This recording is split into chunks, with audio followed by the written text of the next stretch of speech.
Hi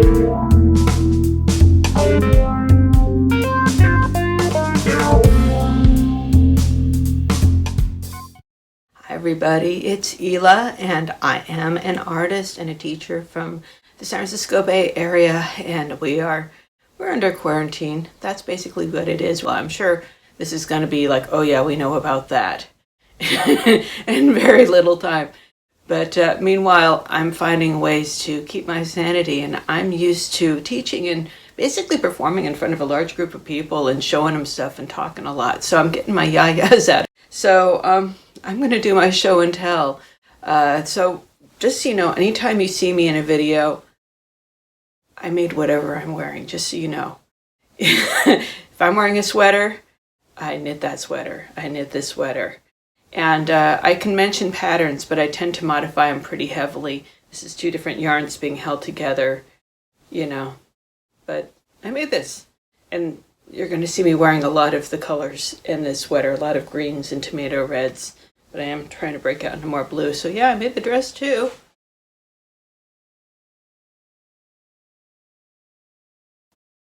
I'm going to show you some projects that I've been working on or recently finished. So in addition to knitting, I also crochet. This is a crochet hook. Crochet is not knitting. Crochet has 1 hook instead of 2 pointy needles. If you know how to do one, you don't automatically know how to do the other. But this is, I'll post a good picture of it if this doesn't show up. This is called Star Stitch, and I did it in the round. It's crochet. It's very squishy. It's very thick. This is a cowl. I need to weave in the ends. You don't cut this off. You take a needle and you just kind of weave it into the work. Otherwise, it will unravel. But there was no pattern. I just found the stitch online and decided I can make that. I can make a cowl out of that. It's very squishy. But yeah, I do a lot of different mediums. So far I've been doing a lot of doodle videos here, and I want to show you an inspiration for me in terms of getting people to break out of the fear around drawing and making marks on surfaces. And that would be my hero, Lynda Barry. I love Lynda Barry. She is so awesome. I'm going to post a video in the doobly-doo below. You can see her talking, giving her whole spiel. When you make a work of art, it has a power where things become important.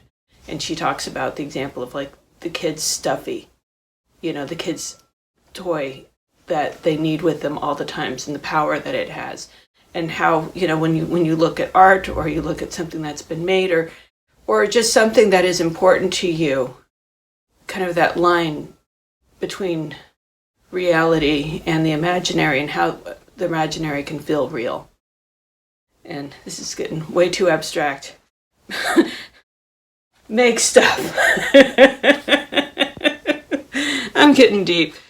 Let her explain it. She can do a better job than I can, but she's written a bunch of books and she actually teaches college courses as well. But it's all ways to trick people into making stuff and letting go and feeling a little bit more free. There's the wild and crazy, you know, doodly type stuff that I've been doing lately here. And then there's the highly disciplined learning how the medium behaves following the rules stuff as well. And I like to play in both. And then, of course, you know, I mean, I'm sorry, but knitting is also an art form. But it's kind of a slow, meditative, repetitive thing. I mean, for me, knitting is a form of stemming. It's this repetitive motion that I do with my hands that calms me. And when you first learn, it's really challenging and difficult and, you know, your neck cramps up. But if you keep doing it long enough, after a while you get to a point where your hands just go. You put the yarn in your hands with the needles and you just start doing the motions and you get so you can have conversations while you do it.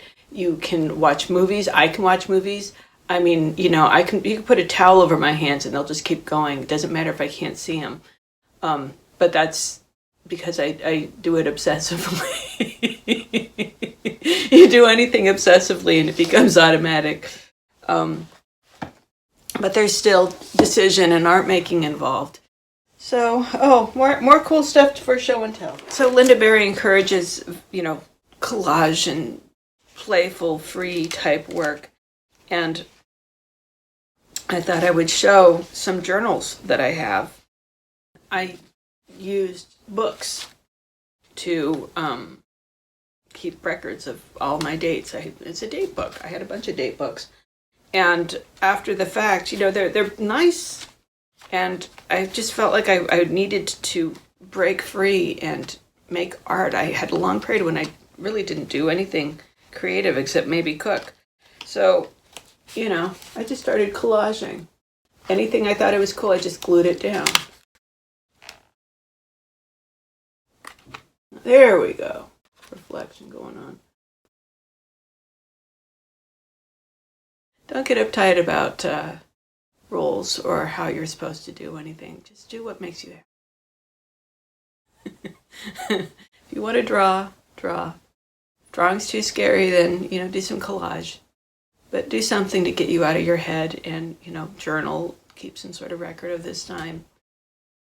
And be kind to yourself. Just let yourself find some sort of freedom while we're all stuck inside. Wave to each other from screens or over the phone or however you're communicating with other people. I hope you're. And if not, I'll be your Mr. Rogers friend right here. You are special. You are my neighbor. So, yeah. Well, cool. I think I'm going to wrap this up for now. I hope you enjoyed this. And, I hope to make another one of these soon. I'm not going anywhere.